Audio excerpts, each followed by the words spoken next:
আন্তর্জাতিক মহাকাশ কেন্দ্রে ৯ মাস আটকে থাকার পর অবশেষে পৃথিবীতে ফিরলেন নভোচারী সুনিতা উইলিয়ামস ও বুচ উইলমোর। স্পেস এক্সের ক্রু ড্রাগন ক্যাপসুলে তারা পৃথিবীতে ফেরেন। গত বছরের জুনে মহাকাশে পাড়ি জমান নভোচারী সুনিতা উইলিয়ামস ও বুচ উইলমোর ৮ দিনের মধ্যে দ্রুত সেই মিশন শেষ করে পৃথিবীতে ফেরার কথা ছিল তাদের, কিন্তু মহাকাশযানের ত্রুটির কারণে আটকে যান তারা। নানা শঙ্কা আর অনিশ্চয়তায় কেটে যায় দীর্ঘ ৯ মাস। তাদের বহনকারী স্টাইলাইনার পৃথিবীতে ফিরলেও ২ নভোচারীকে থেকে যেতে হয় মহাকাশে।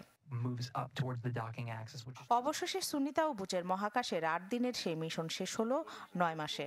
মঙ্গলবার স্পেসএক্স ক্রু ড্রাগন ক্যাপসুলে চড়ে পৃথিবীর বুকে ফিরেছেন তারা। সুনিতা বুচের সঙ্গে সফরসঙ্গী ছিলেন আরও ২ নভোচারী নিক হেগ ও আলেকজান্ডার গর্বুনভ। ৪টি বিশেষ প্যারাসুটের সাহায্যে ফ্লোরিডার সমুদ্র উপকূলে পড়ে নভোচারীবাহী ক্যাপসুলটি।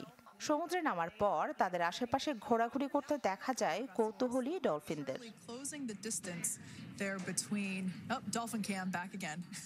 নভোচারীদের নিতে সেখানে পৌঁছায় মার্কিন নৌসেনা বাহিনীর বোট। এরপর টেক্সাসের হিউস্টন শহরে জনসন স্পেস সেন্টারে নিয়ে যাওয়া হয় তাদের। সফলভাবে পৃথিবীতে ফিরলেও আপাতত নিজেদের বাড়িতে যেতে পারবেন না সুনিতা ও বুচ। দীর্ঘ সময় মহাকাশে থাকলে হাড় ও পেশির ক্ষয়, দৃষ্টিশক্তির সমস্যা সহ নানা শারীরিক সমস্যায় ভুগে থাকেন নভোচারীরা। তাই তাদের উপর বিশেষ পর্যবেক্ষণের জন্য কয়েক সপ্তাহ রাখা হবে নাসার বিশেষ বিশ্রামাগারে। সেখানে নিয়মিত চলবে স্বাস্থ্য পরীক্ষা ও নানা শারীরিক কসরত।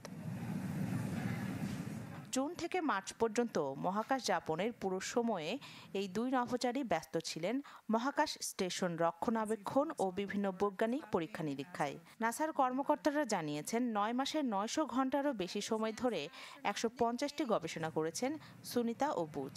এমনকি মার্কিন নির্বাচনেও ভোট দিয়েছেন মহাকাশ থেকেই।